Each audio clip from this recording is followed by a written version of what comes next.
Make your future 미래 채널 마이앱.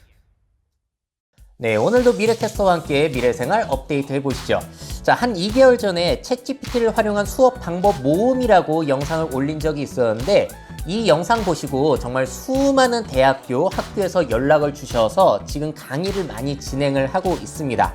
자, 그래서 이번 시간에는 이 내용을 좀 더 확장, 보충해가지고 생성 AI의 교육 활용 두 번째 시간을 준비해 봤어요.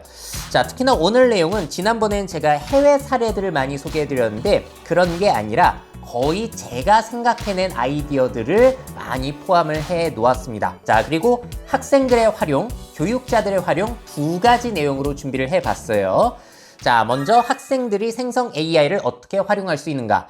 자, 제가 이번 주에 인천대에 강의할 일이 있어가지고 가가지고 여러분들 중에 혹시 이번 학기에 챗GPT라든지 생성 AI 써보신 분 물어보니까 한 20% 정도의 학생이 손을 들더라고요. 그리고 또 물어봤어요. 챗GPT가 도움이 되던가요? 했더니 거의 다 손을 다시 들었고 도움이 안 되더라 하는 친구 손 들어봐 주세요 라고 했더니 아무도 들지 않았습니다. 자, 그래서 학생들도 이미 잘 쓰고 있고 앞으로도 더 많이 쓰지 않겠나라는 생각이 들기도 했어요. 자, 일단 학생들이 쓰시기 위해서는 습관화를 하는 게 먼저가 될 것 같습니다. 아직도 궁금한 게 생기면은 사람이나 검색 엔진, 유튜브 이런 곳에만 의지하는 사람들이 거의 대부분일 거예요.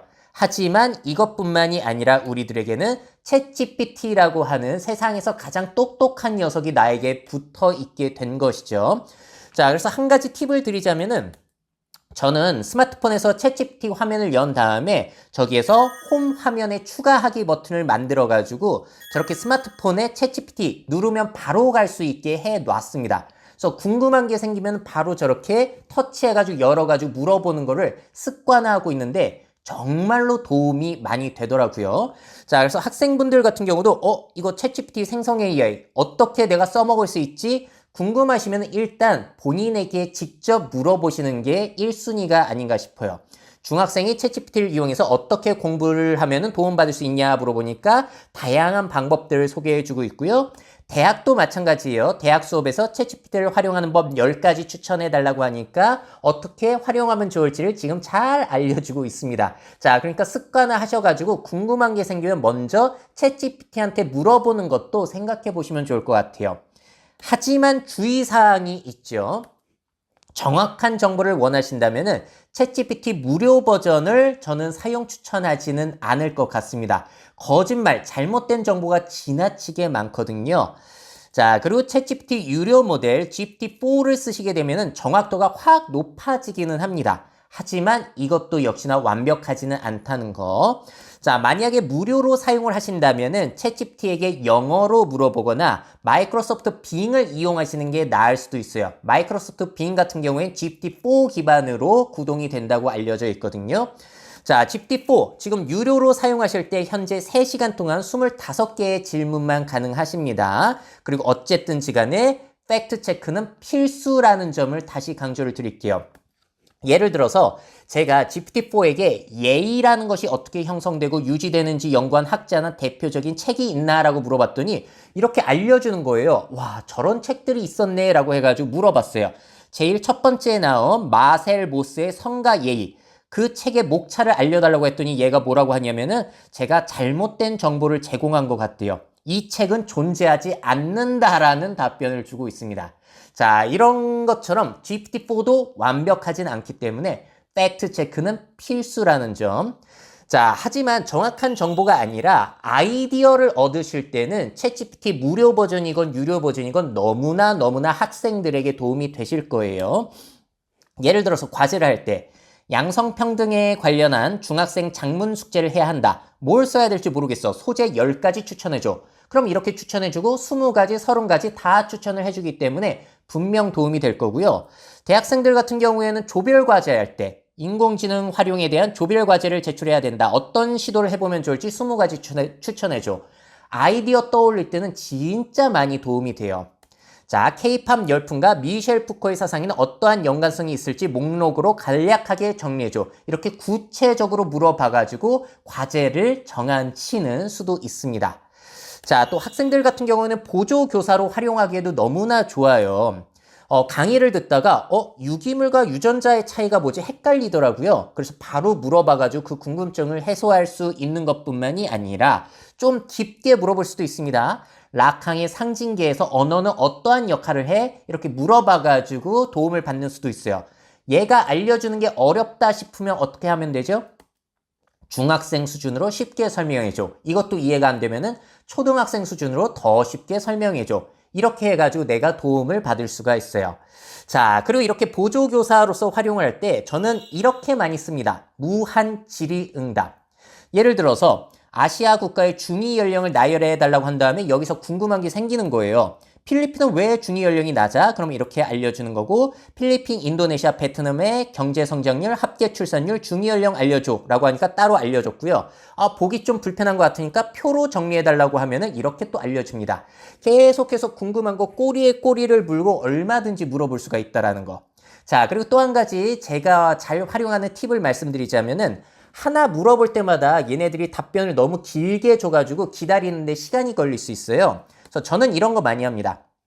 지금부터는 100자 이내로 짧게 대답해. 이렇게 설정을 해 놓은 다음에 질문을 하게 되면은 얘가 짤막짤막하게 답변을 주기 때문에 특히나 GPT-4 같은 경우에는 한국어로 쓸 때 굉장히 느리거든요. 이렇게 설정해 놓고 사용하신다면은 질의응답 하실 때 굉장히 도움이 되실 거예요.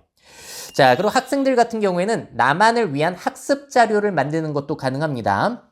고등학교 1학년 필수 영어 단어 100개와 그 옆에 한국어 뜻을 표로 만들어줘. 이렇게 해서 단어장을 만들어낼 수도 있고요. 자, 대학교 소프트웨어 전공에서 필수로 알아야 하는 영어 단어 100개를 알려주고 그 옆에 그 뜻, 기능을 한국어로 적어서 표로 완성해. 이렇게 도움을 받을 수도 있고 대한민국 고3 1학기 과정에 수학 객관식 테스트형 문제를 5개 만들어 달라고 하고 각 문제의 정답과 해설을 부탁하는 수도 있어요. 해설에 좀 더 부족한 부분이 있다면 더 자세히 알려달라고 하면은 알려주죠.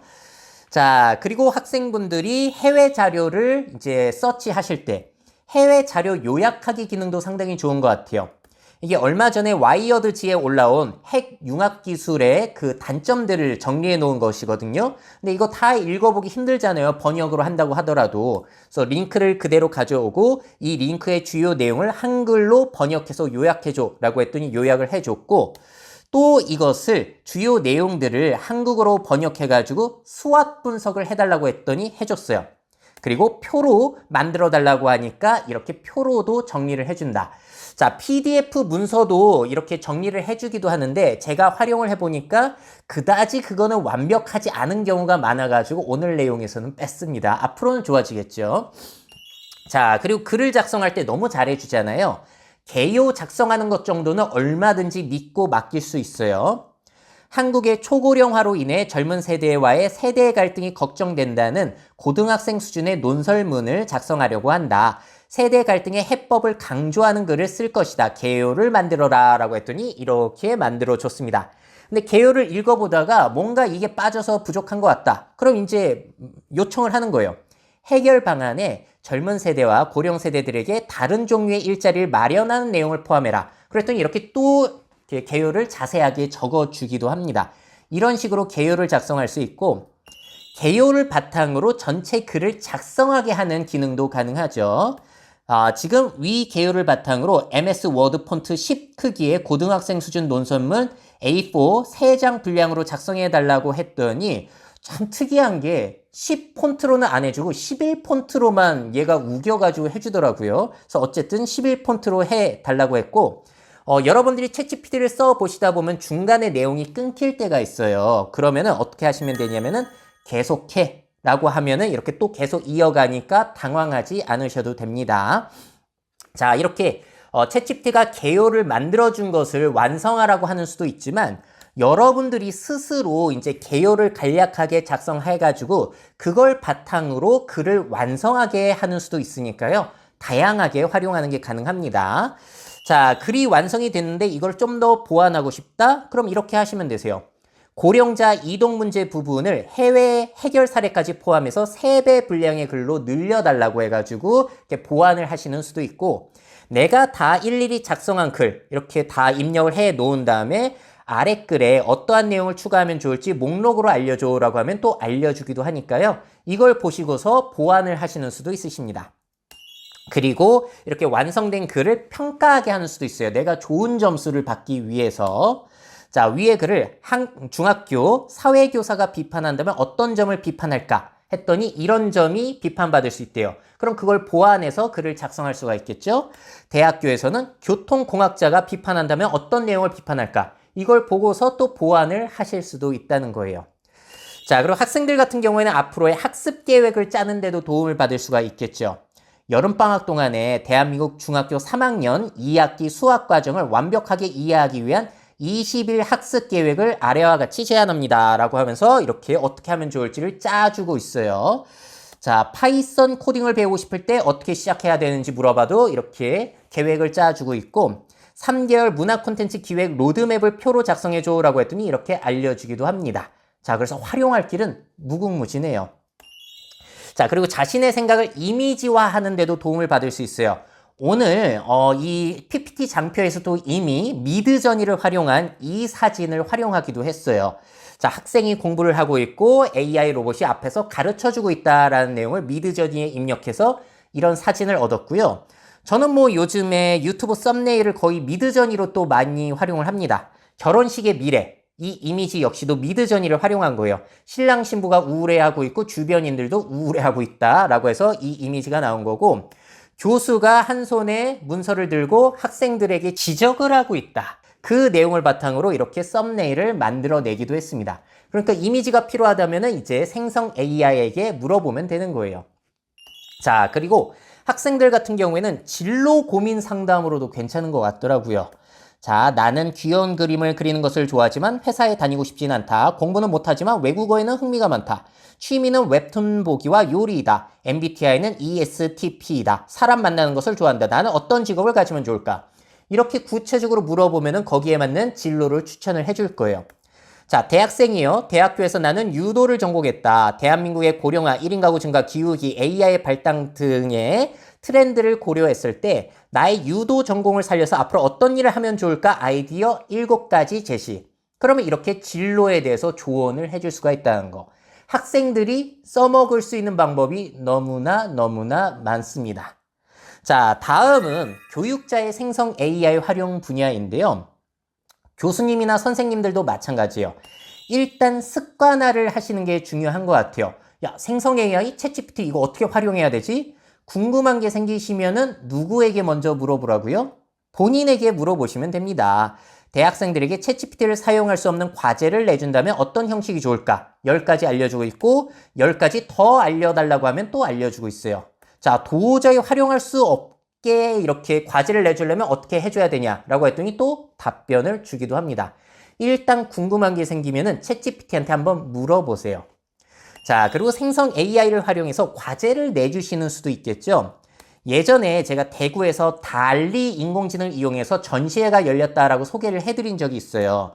자, 이렇게 달리를 이용한 그림이 완성이 된 건데, 자, 이거는 저렇게 참여자들이 모여가지고 세대 갈등에 대해서 서로 토론을 한 거예요. 그 다음에 그 토론 내용을 바탕으로 텍스트 프롬프트를 입력해서 이런 작품을 만들었다는 것이죠. 또 이렇게 토론했던 내용들 정리해가지고 작품을 완성하고, 이런 것들을 조별 과제로 내주시는 수도 있을 것이고, 또 요즘에 이런 생성 AI, API들이 공개가 되어 있기 때문에 이걸 활용한 다양한 서비스들을 만들어봐라. 이런 식으로 과제를 내주시는 수도 있을 겁니다.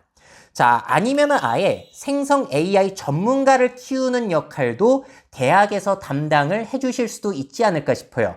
예를 들어서 건축학과라고 한다면은 예전의 건축 방식뿐만이 아니라 이제는 생성 AI, 특히나 저렇게 미드저니를 이용해서 폐타이어를 활용한 건축물 만들기, 자, 그리고 이동식 식물원이라든지 구찌 앞에 입구를 저런 식으로 디자인을 했다고 하는데, 앞으로는 생성 AI를 활용한 전문 건축가라든지 다양한 분야가 나올 수도 있기 때문에 한번 고려를 해보시면 어떨까 싶어요. 자, 여기에서 한 가지 교수님들에게 질문을 드려볼게요. 챗GPT를 이용해서 과제를 했을 때 학생들의 과제에 수준 차이가 있을까요? 없을까요? 많은 교수님들이 이제 학생들이 다 이제 생성 AI로 과제를 하게 되면은 이거 문제 있는 거 아니냐, 변별력에 문제가 생길 수 있지 않나 라고 걱정을 하시는데, 그렇지는 않을 것 같습니다. 왜냐하면은 뭔가에 대해서 잘 아는 학생들이 질문을 잘해가지고 더욱더 뛰어난 결과물을 만들어낼 수가 있거든요. 뭘 모르고 관심 없는 학생들 같은 경우에는 챗GPT를 이용해봤자 뻔한 결과물밖에 나올 수가 없다는 것이죠. 자, 그래서 대학교 입장에서는 일단 이거를 생각해 볼 수가 있어요. 무엇을 모르는지 알게 하기 위해서는 기존 방식의 수업도 도움이 된다는 거예요. 자, 왜냐하면 학생들이 뭘 모르는지를 모르기 때문에 모르는 상태에서 질문을 해봤자 나올 게 없습니다. 예를 들어서 제가 이렇게 물어봤어요. 6.8 운동은 왜 일어났나? 라고 물어봤는데 답변 내용이 시원찮더라고요. 이거 프랑스 기숙사 사건이 발단이 아니었어? 라고 했더니 이러면서 또 설명을 해주게 됩니다. 그러니까 뭘 알아야지 질문을 할 수 있다 보니까 기존의 학교, 대학도 마찬가지고 학생들에게 지식을 큐레이션 해가지고 잘 전달하는 역할 여전히 중요하다라는 생각을 하게 됐어요. 자, 그리고 앞으로 과제물을 평가하실 때는 질문 능력, 발상의 독창성, 관심도를 평가하는 쪽으로 좀 더 비중을 높여주시면 어떨까라는 생각도 들었습니다. 자, 그냥 저출산 현상의 문제점에 대한 대학생 수준의 글을 작성해줘라고 하면은 너무 뻔하게 챗GPT가 작성을 해주거든요. 근데 학생이 여기에 대해서 관심이 좀 있다라고 한다면은 독창적인 질문을 할 수가 있겠죠. 저출산 현상의 이점과 그 이점을 살릴 수 있는 방법들을 소재로 대학생 수준의 글을 작성해줘. 자, 또 이런 수도 있어요. 저출산으로 인해 친척의 수가 감소함에 따라 한국의 전통 문화가 어떻게 달라질 수 있는지 대학생 수준으로 글을 써줘. 그러니까 독특한 질문을 할 수도 있는 거잖아요. 이런 식으로 질문 능력을 평가하는 식으로 좀 더 조정을 해보시면 어떨까라는 생각이 들기도 했습니다. 자, 그리고 이 방식은 강추드리고 싶어요. 출처 표시를 강력하게 요구하는 것만으로도 아이들이 챗GPT를 아주 그냥 대충 쓰는 것을 막을 수가 있다. 예를 들어서 K-팝이 전 세계적으로 유행하기 시작한 시점 이후 앨범 판매량이 가장 많은 국가는 해가지고 학생들이 이제 레포트를 작성할 수가 있는데 이 빨간색 한번 보세요. 앨범 판매량이 가장 많은 국가는 일본, 미국, 중국이라고 하고 있어요.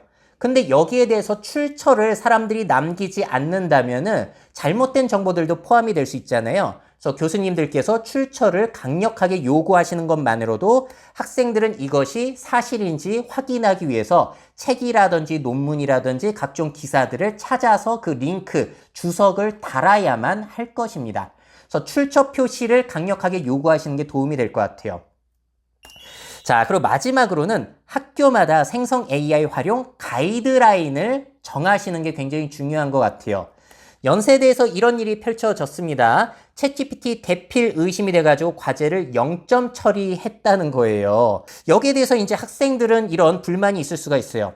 챗GPT를 이용했다는 객관적 증거를 찾기 힘들 텐데 의심만으로 불이익을 주면 선의의 피해자가 발생할 수도 있지 않은가.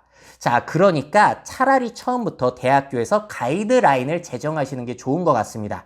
고려대에서 그 시도를 했는데요. 이게 도움이 될 수 있기 때문에 이걸 막는 것은 능사가 아니라는 거예요. 그래서 우리 학교에서는 이걸 활용할 때 어떤 식으로 활용을 해야겠다.